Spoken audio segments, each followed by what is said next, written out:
Section 3. You will hear a student called Joanna talking to her new supervisor about some research she has done on psychology and music. First, you have some time to look at questions 21 to 26.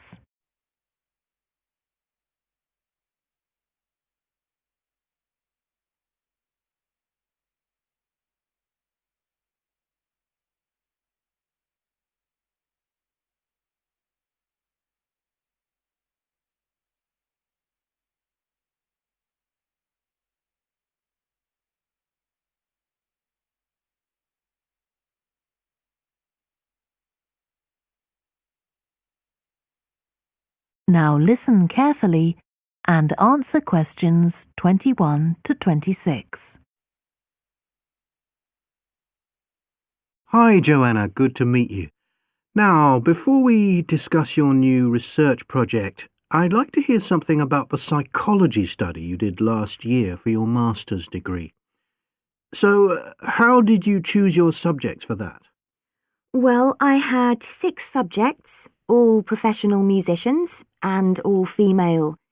3 were violinists, and there was also a cello player and a pianist and a flute player.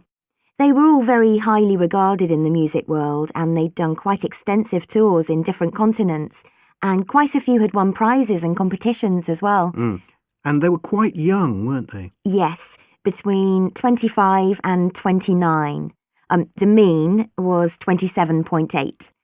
I wasn't specifically looking for artists who'd produced recordings, but this is something that's just taken for granted these days, and they all had. Right. Now, you collected your data through telephone interviews, didn't you? Yes. I realised if I was going to interview leading musicians, it'd only be possible over the phone because they're so busy. I recorded them using a telephone recording adapter. I'd been worried about the quality, but it worked out all right. I managed at least a 30-minute interview with each subject, sometimes longer. Did doing it on the phone make it more stressful? I'd thought it might. It was all quite informal, though, and in fact they seemed very keen to talk. And I don't think using the phone meant I got less rich data. Rather the opposite, in fact. Interesting.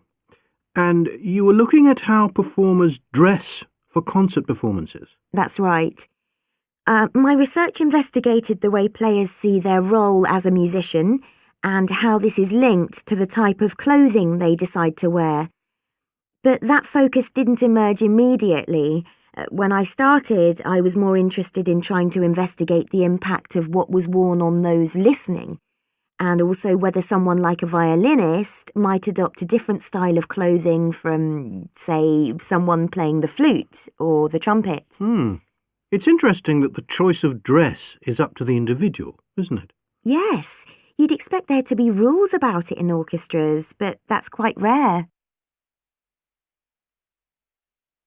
Before you hear the rest of the discussion, you have some time to look at questions 27 to 30.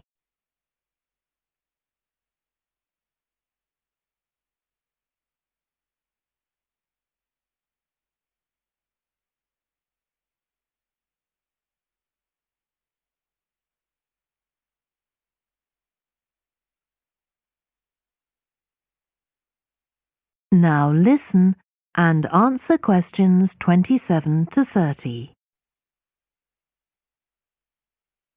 You only had women performers in your study. Was that because male musicians are less worried about fashion? I think a lot of the men are very much influenced by fashion, but in social terms, the choices they have are more limited. They'd really upset audiences if they strayed away from quite narrow boundaries. Now, popular music has quite different expectations. Did you read Mike Frost's article about the dress of women performers in popular music? No. Well, he points out that a lot of female singers and musicians in popular music tend to dress down in performances and wear less feminine clothes, like jeans instead of skirts. And he suggests this is because otherwise they'd just be discounted as trivial. But you could argue they're just wearing what's practical. I mean, a pop music concert is usually a pretty energetic affair. Yes, he doesn't make that point, but I think you're probably right. I was interested by the effect of the audience at a musical performance when it came to the choice of dress. The subjects I interviewed felt this was really important. It's all to do with what we understand by performance as a public event. They believed the audience had certain expectations, and it was up to them as performers to fulfill these expectations, to show a kind of esteem. They weren't afraid of looking as if they'd made an effort to look good. I think in the past, the audience would have had those expectations of one another too, but that's not really the case now. Not in the UK, anyway. No. And I also got interested in what sports scientists are doing too with regard to clothing.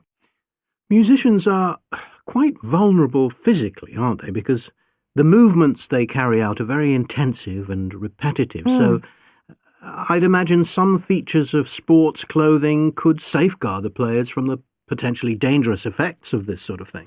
Yes, but musicians don't really consider it. They avoid clothing that obviously restricts their movements, but that's as far as they go.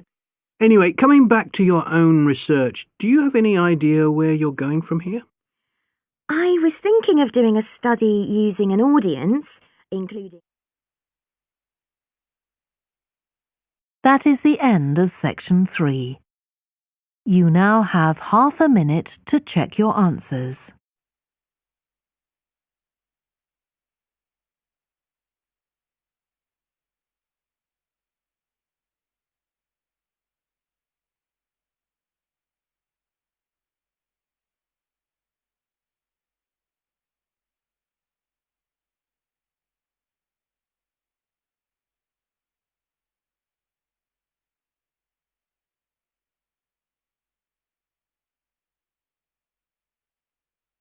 Now turn to section 4.